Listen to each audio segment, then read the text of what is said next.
All right, thank you all for coming. I guess we'll spend a little time summarizing that last game, as hard as it'll be. I think that it's pretty evident that game started out in a bad way, had a rough start, and then kind of progressed from there into a really bad day. And there's no getting around it. There's no sugarcoating any part of it. We were beaten badly. We played a good team, and we didn't respond to playing against them at a high enough level in any way.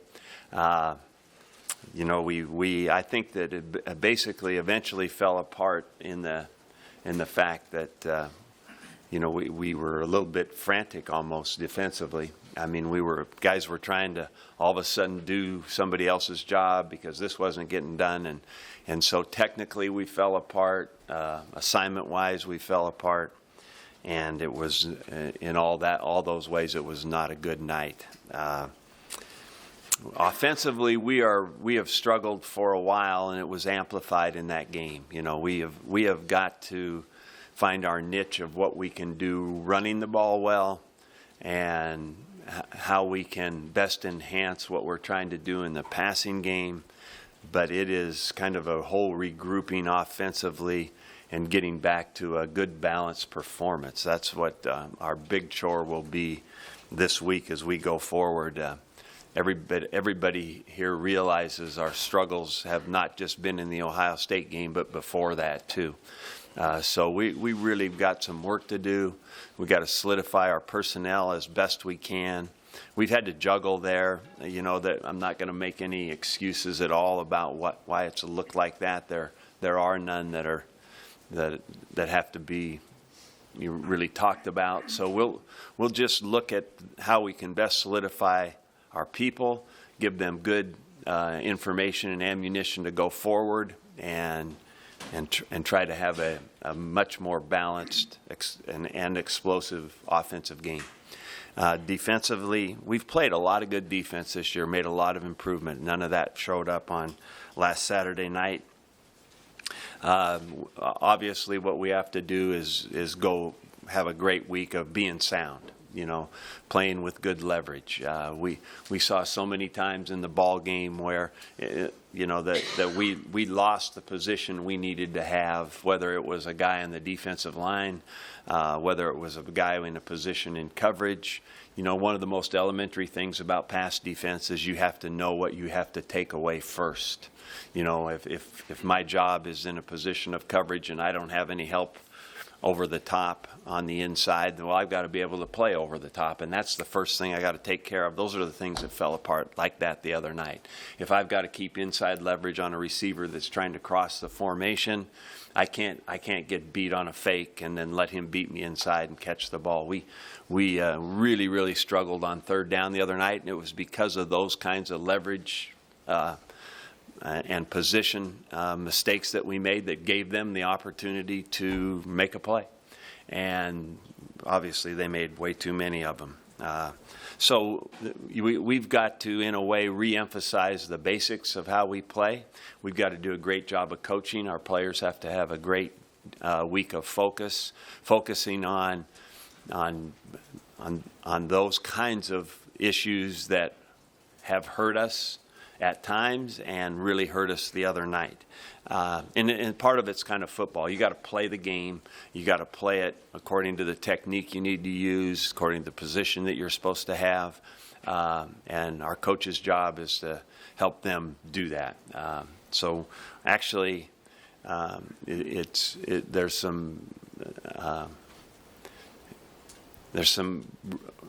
real important parts here in coaching that you kind of have to be excited about. You've got to, you kind of know what this team is capable of doing and what we have done and how we have played better. And so the challenge of getting them back to doing that more consistently. We've never been perfect yet this year. We have, it's a fallacy to look at that 7-0 record when it was there and say everything is perfect. It was not. We played our best ball late in games to win games, but some of these things that showed up way too often the other night were there. So, our job is to get that more consistent and to get the personnel that can play in the game in the right spots and have a great week of coaching that way. In special teams the other night, we did some stuff that was a throwback to teaching on almost day one. When we make a choice like that on a kickoff return, catching the ball on the boundary and going out of bounds at the 4 or 5 yard line, that was a pretty good indicator of how that night was. Bad choices, not good football. So, we got to get back to, every play has basically the involvement of a choice. Sometimes when you're an offensive lineman, you have an assignment, but because of movement, there's going to be a decision you have to make there, and it's got to be right. So every play in every position of a receiver that has a certain route sees a different coverage. He has a choice how he's going to make a decision to run that route according to that coverage. And everybody needs to be on the same page. Everybody needs to be right. That's where we have to get back to that. We know we're capable of it, and that's where our coach's job lies this week, in helping our players make better choices. We're going to play a good, sound football team in Minnesota, a team that has, I think, steadily improved from the beginning of the year to this point, and won games, put themselves in a position to compete for our division championship. They are, I think, best described offensively as a team that will run with the tailbacks and do a nice job with good players. And then the quarterback is also a runner. The quarterback is a real good play-action guy. I think the quarterback is one of those guys that is an all-around guy that makes plays. Whether he's running a play-action pass and bootlegging out of the formation and making a play, or running with a quarterback option type run.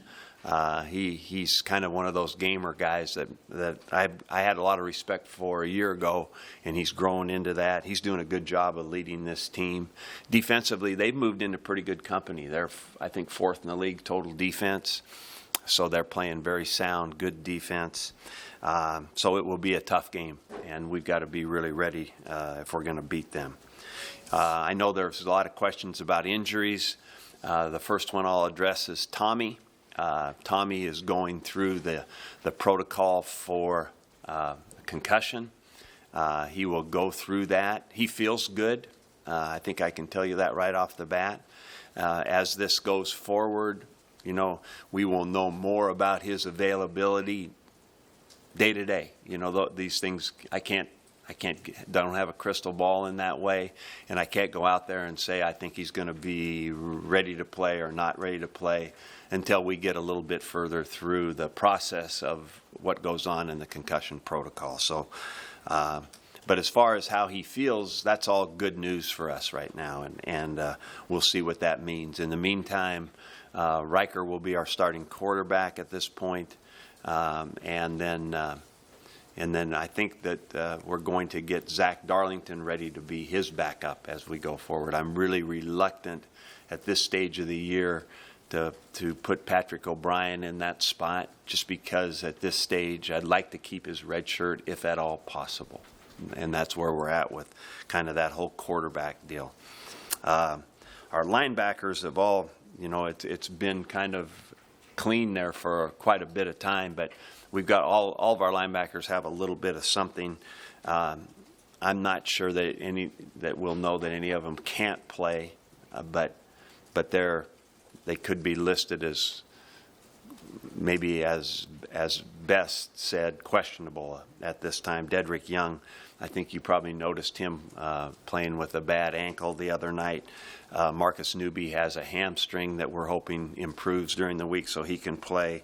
Michael Rose-Ivy has an elbow situation that was much like Dedrick's from a week ago, so we think he'll be able to play as the week progresses here. Chris Weber had a knee strain that might keep him out of practice or limited for a couple days, but we hope that he gets back and can play. But that position has a lot of stuff going on. Tanner Farmer is getting closer. We'll see where he is tomorrow and the next day. I'll be able to give you more news later in the week on Tanner. David Neville continues to get better, so we'll have more news on him. When we see these guys practice for the first time, we'll get a little bit more information as it goes. here's some kind of good news. Gerald Foster is starting to do some work. I do not anticipate him being ready for this next game, but I'm hopeful for Gerald's sake that he could possibly get back in the mix and be able to play. He's already redshirted, so this would be a lost year. So it wouldn't be like we'd be burning a year if he was able to play at all in this season. With these games that are left, these 3 regular season games that are left in front of us. So anyway, he's working out right now and kind of going through the protocol of what he needs to do, but he's basically been cleared to run and do all that stuff. So that's good news. Brandon Riley has had a hamstring that kept him out of most of the time the other night. He's questionable, but I'm hopeful for that one. Divine Ozigbo has gotten better and better, and we need to get him going. We need to get a little bit more rotation going with our backs. We had some good stuff the other night. Wilbon got in there and did some good stuff, so that was good to see. And this is really, in summary, a great time for us to really be prepared, to really do our job as a coaching staff, for our players to pull together and do a good job of getting ready to play. And it's a great time to show our mental toughness. So that's kind of summary of what happened and where we're going and how we're going to do it. Mike, questions? Sorry, what's the point of no return with Tommy? About what point in the week do you think he needs to be ready to go? Well, my thought is that Tommy needs, Tommy's played a lot of football. That's a good thing, right? So we don't have to worry about his experience in playing the games. I think that what we have to initially focus on in the first couple of days, because he won't be able to practice at that time, is for him to be engaged in the game plan, staying in tune with what we're doing, keeping a good eye on it, studying film, kind of putting himself mentally into what's going on in practice, really being involved that way as best he can with what he's going through. And then when he is physically able to practice, then we'll have to make a decision about that. What is that time where we say yes or no that he can play? It probably, as far as physically being able to do something, it's probably Thursday. Hey, what type of conversation did you have with Patrick, and how easy of a decision was it to get Zach to get back over to quarterback this week? Well, if you saw in the game the other night when Tommy got hurt, Zach was up warming up right away. He was ready to go. I really like that guy. He's a fun guy. He's that guy that is willing to do anything. When we gave him the chance to compete to be the holder at the beginning of the year, he embraced it and has done a real nice job there. He continues to play scout team quarterback for us from time to time. As you know, he's been a receiver a little bit. So whatever he does hard, and he would not be unfamiliar with what we did. He worked out with our young guys yesterday on our Sunday practice and did a nice job. So that part of it is easy. He as a matter of fact, stepped out and came in to see me yesterday afternoon on his own before anybody got in, before the rest of the players got in, and said he would be ready to go if we wanted him to play quarterback. So that his engagement is good. And then Patrick, I haven't really addressed anything with him. He knows our intentions have been to redshirt him, and we're going to try to keep that as clean as possible as we go. We all know that we have to be prepared for anything that might happen out there, and we understand that. That's why he's traveled. That's why he's practiced from time to time with our team. That's why he's stayed well prepared. But our intention would still be to redshirt him if at all possible. If Tommy does clear the protocol, how much then do you have to weigh how you can use him or how much you want to use him as part of the game? Well, those things, we will prepare both ways, basically. We'll prepare as if we're not going to have him, and then we will prepare for having him, and then therefore what can he do, and what will he be most comfortable with. If he can play, that means that he has been cleared, and that's what we have to wait for. This is out of our hands, which is a good thing. That decisions will be made medically. So if he is cleared, then he will play, and then we will determine what we will do with him from there. Talk about that protocol, how important it is to stick to it, and even though he's feeling good right now, signs of concussion may come on. Kind of talk about medically what you guys are doing. Well, I think that the medical procedure that now surrounds our football players in general, and we do a great job of it here at Nebraska, is really comforting to me. Because I never want to be in that position of not being sure and making a decision like that. So it is, right now at this point, it is in their hands and in their diagnosis and their examination, and we wait to get them back. As soon as a player gets hurt in any way, I give them to the medical staff, and we don't get them back until they say he's ready to go.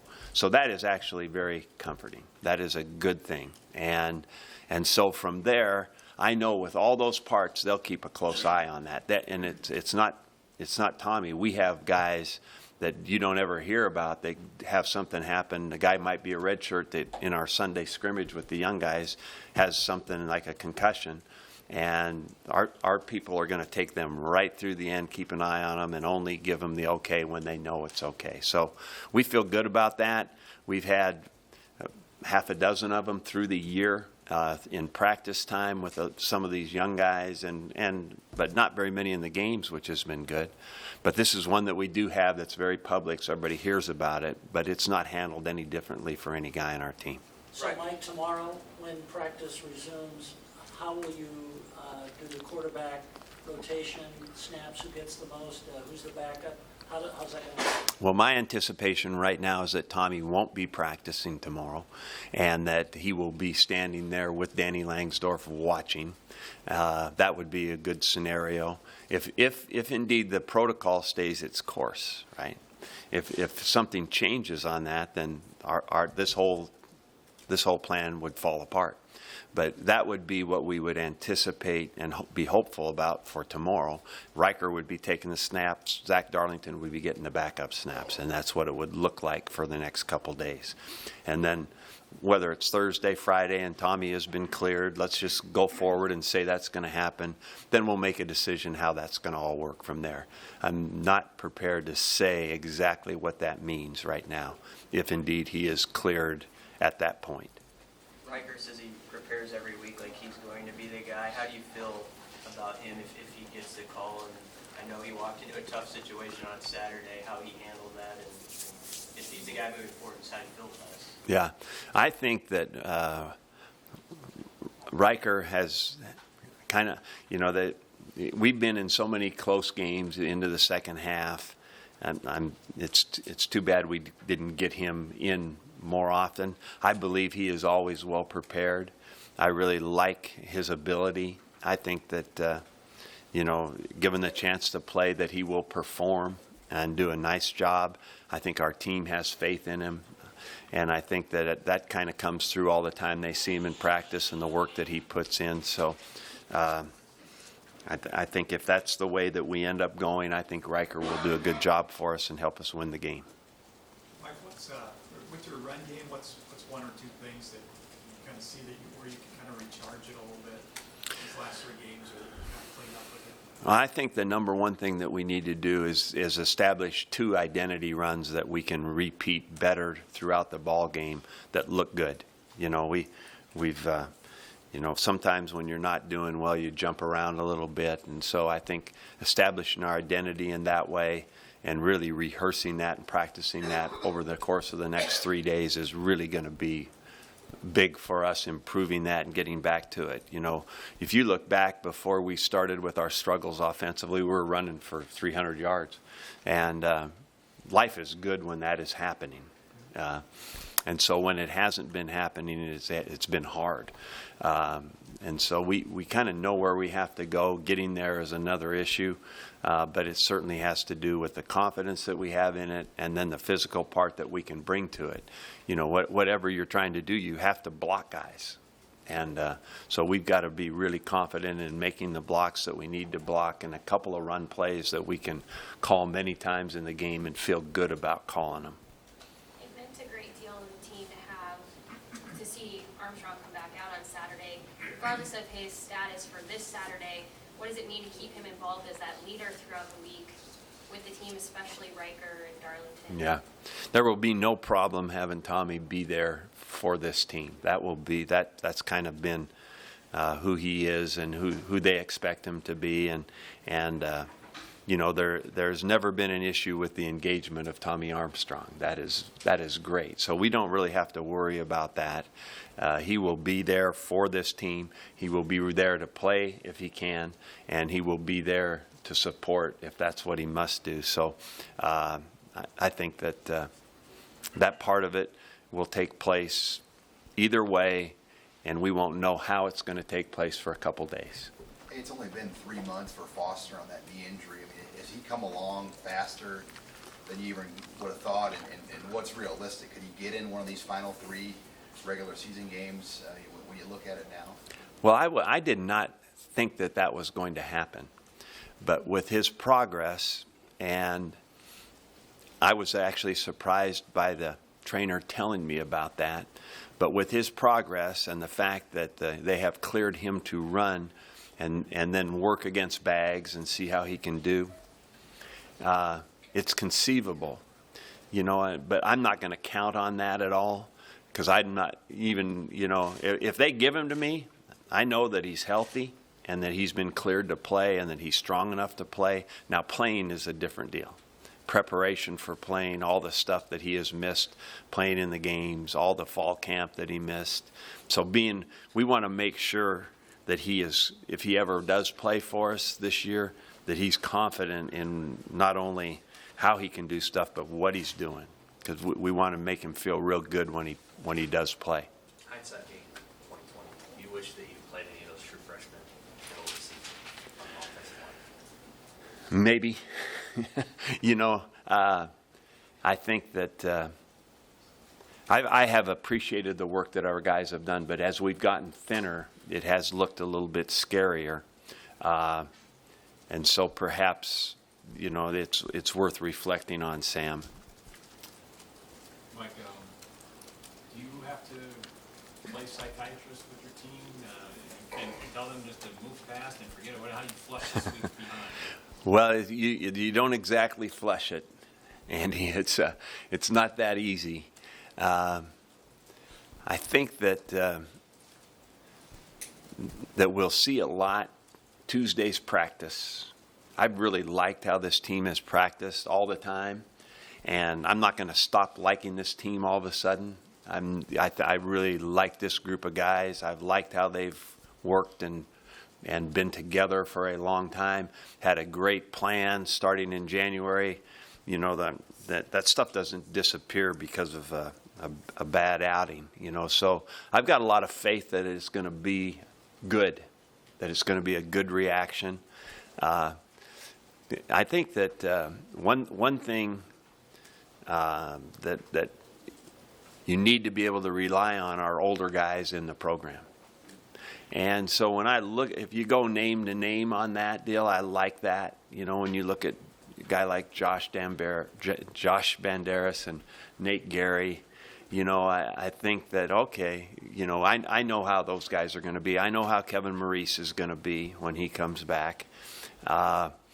You know, and you know, even a younger guy that I'd never have to worry about how he's going to prepare or how hard he's going to play is Nick Gates. You know, I feel real good about that.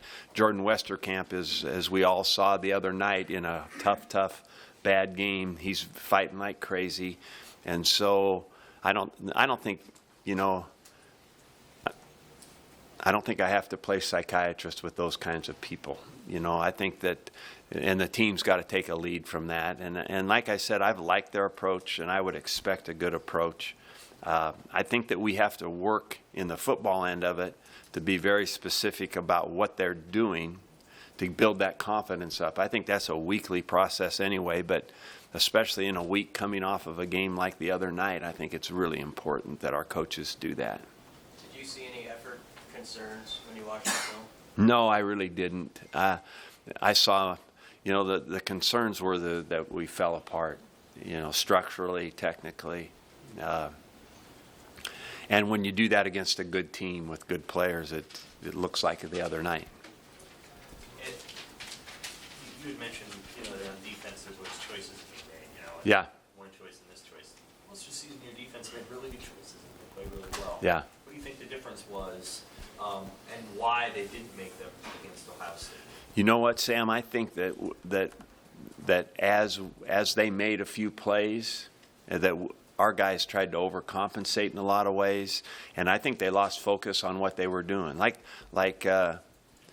for instance, on the pass that Aaron Williams got beat on right off the bat in the second half, that is a pass in that coverage that the people have tried on us all year, because they know they can see the coverage. They can say, okay, let's take a shot at this, and he's done a terrific job. You know, all of a sudden, when those kinds of things fall apart and something like that happens, that's kind of a good example.